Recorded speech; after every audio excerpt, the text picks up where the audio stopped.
बिस्मिल्लाहिर्रहमानिर्रहीम। अस्सलाम वालेकुम। पाकिस्तान में जिन कौमी इदारों के हवाले से ट्रस्ट डेफिसिट पैदा हुआ वो शुरू हुआ 2013 के इंतखाबात के नतीजे में, जिनमें एक सियासी जज ने मुदाखलत की और उनको मुल्क की 22 सियासी जमातों ने, जिन्होंने उसमें रीजन्स में भी और सूबों में भी और मरकज़ में हिस्सा लिया, उन्होंने कहा जी कि ये आरोज़ का इलेक्शन था। उसके नतीजे में प्राइम मिनिस्टर इमरान खान साहब और तहरीक इंसाफ ने 4 हलकों को खोलने का मुतालबा किया। बड़ी जिद्दोजहद की, लेकिन वो 4 हलके ना खुल सके। ट्रस्ट डेफिसिट में इजाफा हो गया। उसके बाद 2017 में एक कानून बना जिसमें 8 कवानीन को अमेलगामेट करके एक इलेक्शन एक्ट 2017 लाया गया। उसके नताइज भी आपके सामने हैं कि उसका जो इलेक्शन था वो पाकिस्तान की तारीख़ में, फैफन ने भी कहा, जो बैरून मुल्क से आए हुए थे मुबसरीन थे, उन्होंने भी कहा कि ये सबसे काबिल कबूल और सबसे ट्रांसपेरेंट इलेक्शन था निस्बतन।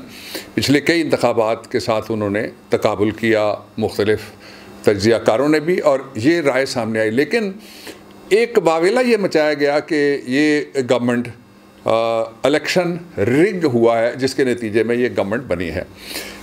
एक और तजर्बा हुआ इसी अरसे में, अमेरिका का इंतखाब हुआ, जहाँ सदर ट्रंप साहब ने ये इल्ज़ाम लगा दिया कि इंतखाबात में उनके साथ धांधली और रिगिंग हो गई है। वहाँ चूँकि मशीनी ज़राए इस्तेमाल करके EVM जिसको कहते हैं, इलेक्ट्रॉनिक वोटिंग मशीन्स, और आई वोटिंग, उसके ज़रिए से वहाँ पे वोटिंग हुई थी।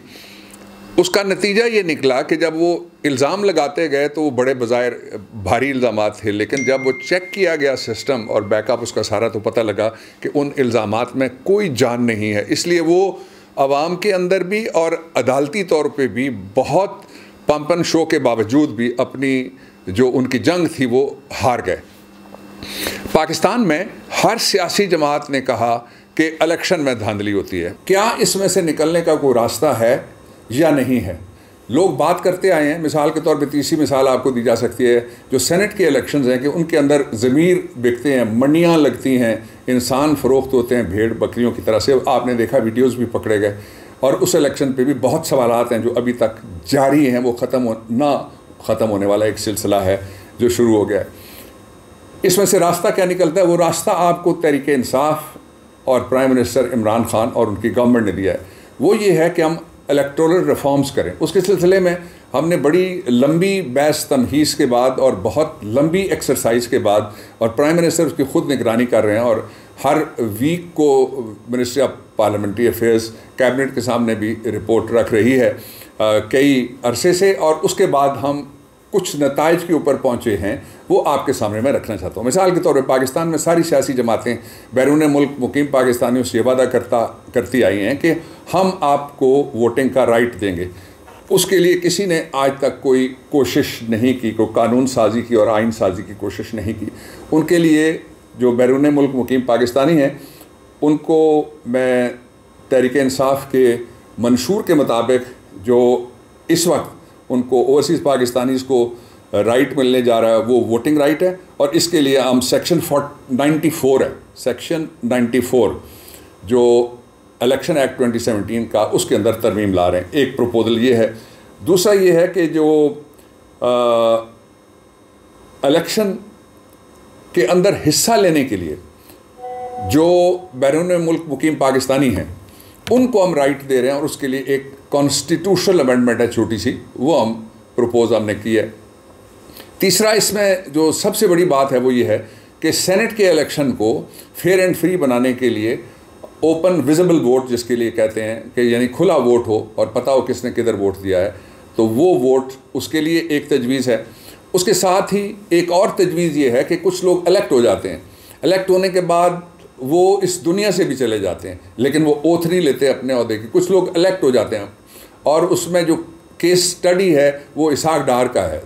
अब आधा टर्म पूरा होके अगले जो आधे थे वो पिछले रिटायर हो गए, अगले आधे और आ गए सेनेटर हजरात, और ये हाउस ऑफ फेडरेशन है, लेकिन उनको अभी तक हिम्मत नहीं हुई कि वो पाकिस्तान वापस आ सकें। इस पे जावेद हाशमी केस का बहुत ज़बरदस्त फैसला है कि कोई सीट खाली नहीं छोड़ी जा सकती और इलेक्शन होगा। फिर जो जब तोड़ी गई थी मोहम्मद खान जुनेजो साहब वाली असम्बलियाँ, उसमें भी ये कहा गया था कि चूँकि इलेक्शन होना चाहिए, इसलिए अगरचे ये ऑर्डर नाजायज़ है, हम इलेक्शन की तरफ कौम को लेके जाने के लिए आगे बढ़ रहे हैं। तो ये मैं पूरा जो आपके सामने मुख्तसर सा सिनारियो रख रहा हूँ, इस सिनारियो को आप देखेंगे तो पाकिस्तान में कुछ ना कुछ हुआ है जिसको टैकल करने के लिए इस वक्त इमरान खान और उनकी हुकूमत लगी हुई है कि हम इलेक्ट्रल रिफॉर्म्स के ज़रिए से उसको टैकल करें, ताकि कोई आवाज़ ना उठे जो इलेक्शन जीते वो इलेक्शन जीतने वाले के मुकाबले में जो आए वो उसको मुबारकबाद कह सके, जिससे सारी दुनिया में रिवाज है। और बड़ी ज़्यादती हुई थी, इसके बावजूद जो डस्का का इलेक्शन था उसमें जो हमारा कैंडिडेट था उसने जीतने वाली खातून को मुबारकबाद दी और पाकिस्तान तहरीक इंसाफ ने उस इलेक्शन को कबूल भी किया। लेकिन अब ये जो 249 के अंदर जो कुछ हुआ है, ये बहस और आगे बढ़ेगी और जो भी इलेक्शन होगा उसके ऊपर सवालात उठते जाएंगे। एक सवाल मैंने खुद आपके सामने रखा था कि क्या इस मसले का कोई हल है, वो है EVM, इलेक्ट्रॉनिक वोटिंग मशीन्स। उस पर मैंने भी ministry of science and technology, हमारे साथ दूसरे जितने भी स्टेक होल्डर हैं सारे मिल के मुख्तलिफ़ जगह के ऊपर हमने मुख्तलिफ़ नमूने और मुख्तलिफ़ जगह के ऊपर हमने मुख्तलिफ़ मॉडल्स इसके बड़े डीपली स्टडी किए। उसमें टेक्निकल टीम्स भी इन्वॉल्व हैं, इलेक्शन कमीशन ऑफ पाकिस्तान की रिप्रेजेंटेशन भी उसके अंदर मौजूद है और उसमें सदर मुमलिकत भी दिलचस्पी लेते हैं। और पाकिस्तान के वज़ीर-ए-आज़म बराह रास्त सबसे बड़ा उनका कंसर्न ये है कि पाकिस्तान में जो जमहूरियत के लिए सबसे बड़ा चैलेंज है एक ट्रस्ट डेफिसिट इंतखाबी नताइज के ऊपर, उसके लिए हम फौरी तौर पर इलेक्ट्रल रिफॉर्म्स जो है वो लाएँ। इलेक्ट्रल रिफॉर्म्स के हवाले से आज भी गुफ्तगूएँ हुई और कुछ लोगों का ये कहना है कि जी जो मशीनें हैं वो सारी दुनिया ने उनको छोड़ दिया है, जो EVM है ये आपके साथ भारत में हो रहा है, दुनिया के मैं बेशुमार दूसरे मुल्कों के नाम ले सकता हूँ। तो इस तरह से गुफ्तगू ना करें। आपने दूसरा जो कहा, एक और साहब हैं मुस्लिम लीग नून के सदर साहब, उन्होंने ये कहा जी कि देखिए 3 साल से असेंबली पे ताला लगा हुआ है। मैं आपके सामने 3 मिसालें पेश करना चाहता हूँ। पहली मिसाल ये है कि एक अपोजिशन के बड़े मोतबर लीडर साहब उठते हैं और वो बजट सेशन के दौरान अपना कोट उतार के लहरा के परे फेंकते हैं और फिर वो क्या करते हैं, वो मारने के लिए दौड़ते हैं एक वज़ीर को। जमहूरियत की एक ये मिसाल। दूसरी मिसाल ये थी कि एक साबिक जो वज़ीर-ए-आज़म साहब हैं, वो वज़ीर-ए-आज़म साहब उठते हैं और वो स्पीकर साहब का जाके माइक छीन लेते हैं और कहते हैं मैं कस्टोडियन ऑफ द हाउस जो कॉन्स्टिट्यूशनल असद कैसर साहब हैं, मैं आपको नहीं बोलने दूंगा। तीसरी मिसाल ये कि वो जूते वाला, मैं आप क्या कहूँ, ये यानी दुनिया की पार्लिमानी तारीख में पहली दफ़ा हो रहा है कि एक एक्स प्राइम मिनिस्टर वो जिस तरह से बने हादसा था, सानिया था, उसको रहने देते हैं, लेकिन वो उठ के ये कहते हैं कि मैं जूता उतार के फेंकने लगा हूँ। और फिर बाहर आके जब उनको साफ़ी सवाल करते हैं तो वो इस बात को रिपीट करते हैं, हालांकि उन्होंने एक जूता फेंकने वाले लड़के को दौड़ दौड़ के पीछे मारा था, आप सब ने देखा पार्लियामेंट के बाहर।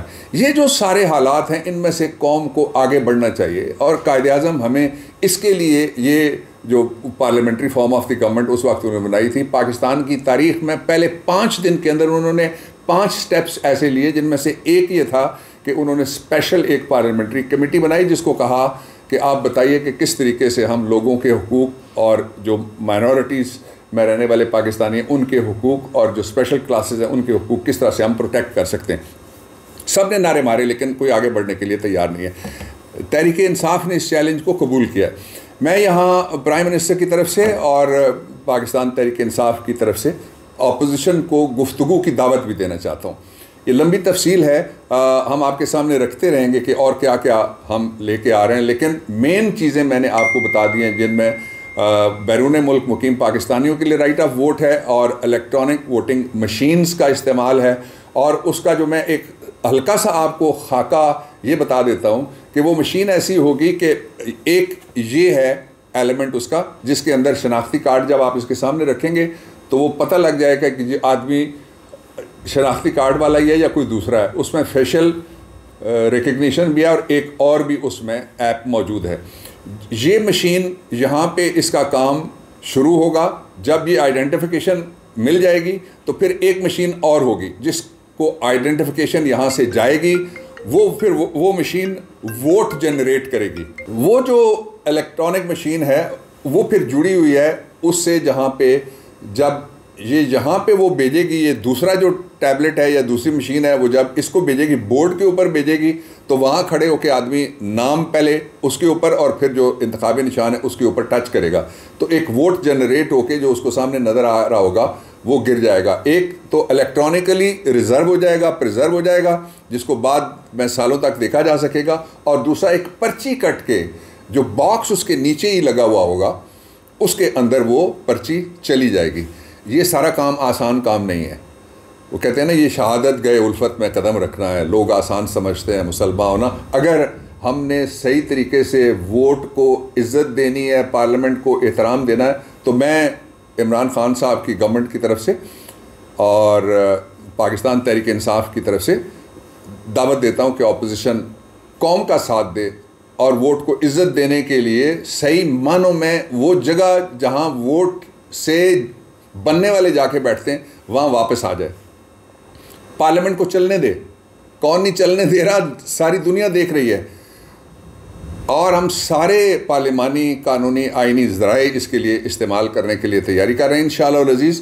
और ये ऐसा काम नहीं है कि जिसको अधूरा छोड़ा जा सके। एक जगह वो है जो स्पीकर साहब हाउस बिज़नेस एडवाइजरी कमेटी जिसको वो चेयर करते हैं, वो है, वहाँ अपोजिशन आए, हम उनसे गुफ्तगू करने के लिए तैयार हैं। दूसरी जगह जो स्टैंडिंग कमेटी है पार्लियामेंट्री अफेयर्स की, जिसके अंदर ये बिल मौजूद है, कुछ और चीज़ें भी आ रही हैं, वहाँ आएँ। पार्लियामेंट ही वो फोरम है जहाँ पे सारी दुनिया में गुफ्तगू होती है कानून साजी के लिए और आइन साजी के लिए। इंशाअल्लाह अज़ीज़ पाकिस्तान का मुस्तकबिल इमरान खान साहब के हाथों में महफूज है और इस सिस्टम को मजबूत बनाएंगे हम इलेक्ट्रल रिफॉर्म्स के ज़रिए से। पाकिस्तान जिंदाबाद।